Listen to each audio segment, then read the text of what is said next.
laporan itu. Karena masa kita laporan disuruh mikir ulang, bukan ya, laporan soalnya kan ada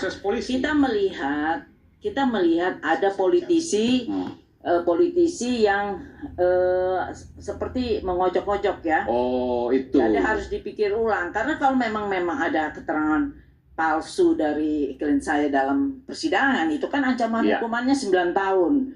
Dan itu sudah dari dulu harusnya. Tapi ini kan sudah inkrah, semua upaya hukum dari peradilan terus mencabut, tidak mau rekonstruksi, mencabut BAP dan eksepsi sampai putusan tingkat pertama, banding, kasasi, sampai juga gerasi, di mana gerasi itu kan konotasinya adalah menyatakan mengakui. Oke, baik. Dan baik. minta maaf, baik. ya. Tapi ditolak dan akhirnya sudah menjalankan. Satu-satu langkah adalah mengajukan PK. Mengajukan PK itu upaya dari memberikan sebanyak-banyaknya kepada lawyer untuk mengajukan PK mendapatkan novum.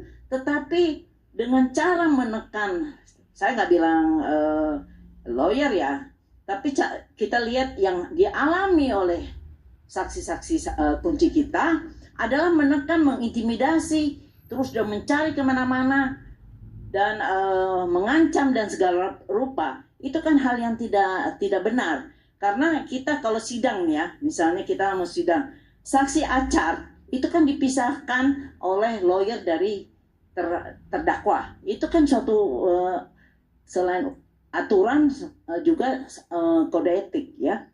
Dan saya yakin dari pihak Peradi nggak mungkin melakukan itu. Tetapi kenapa kasus ini ditunggangi dan mengojok-ngojok ini? Jadi tolong dipikirkan nanti juga, karena saya melakukan somasi kepada Bu Aminah dan juga kepada lawyer, kan nanti difikirkan. Tapi kalau tidak difikirkan nggak ada masalah. Artinya? Karena kita sudah memperkuat saksi-saksi. Nggak akan lanjut lagi, tapi somasi kalau nggak ada ini, maka kemudian akan dilakukan upaya hukum lain. Iya. Dan itu dilakukan? Iya. Akan dipertimbangkan. Kasih cuma 3 kali 24 jam. Oke, baik. Sekaligus pernyataan penutup ya buat saya. Silakan, Bu Aminah. Ya kan, saya sih terus terang ya Bu, saya orang kecil, nggak tahu artinya somasi itu apa. Tapi saya itu melaporkan Bapak Pasren itu karena Bapak Pasren itu nggak jujur bahwa adik-adik kami itu tidur di rumahnya. Dan Ibu pada keyakinan Ibu yakin betul dan Ibu tidak akan mundur dari pernyataan itu? Iya, insya Allah, karena saya tahu Allah ada. Dan masalah demo itu Ibu, saya waktu itu ada di Mabes Polri, seluruh keluarga terpidana. Itu inisiatif warga. Kalau masalah demo kami tidak tahu, terus terang saja. Cukup, baik. Dan Ibu meyakini sampai sekarang bahwa adik Ibu, Suprianto, itu tidak bersalah karena Ibu yakin betul bahwa ia tidak berada di TKP. Ini keyakinan Ibu. Bisa jadi ini berbeda dengan hasil pengadilan, berbeda dengan fakta sesungguhnya, kita tidak tahu. Iya, saya tetap yakin. Dari 2016 saya yakin. Selama saya menjenguk adik saya hanya berkata kepada dia, Pri, kalau kamu tidak salah, insya Allah ada mukjizat yang akan datang.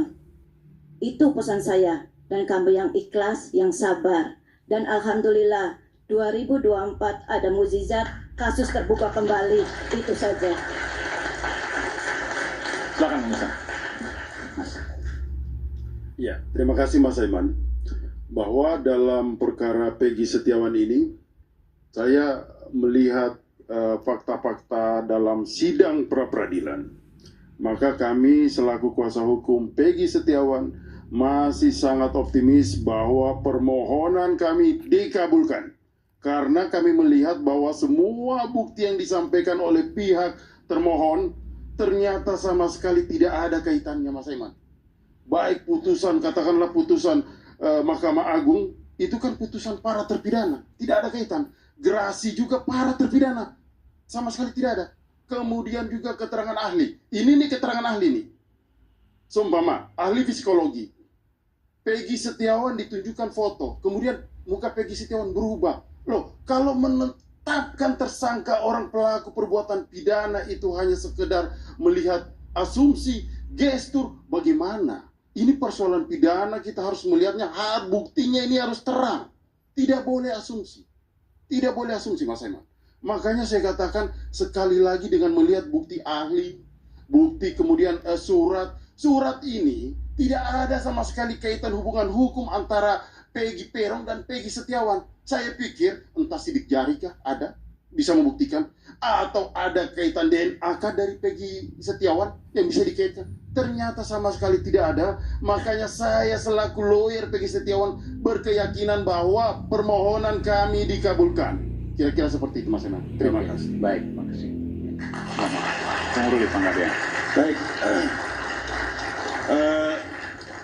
tugas kami sebagai kuasa adalah mendampingi klien kami mencari keadilan. Kita bukan cari menang kalah, kita mencari keadilan. Inilah salah satu tugas kami. Oleh karena itu, kami akan terus berjuang dan keadilan itu akan mencari jalannya sendiri. Mudah-mudahan apa yang diharapkan oleh para terpidana dan keluarganya bisa tercapai. Terima kasih.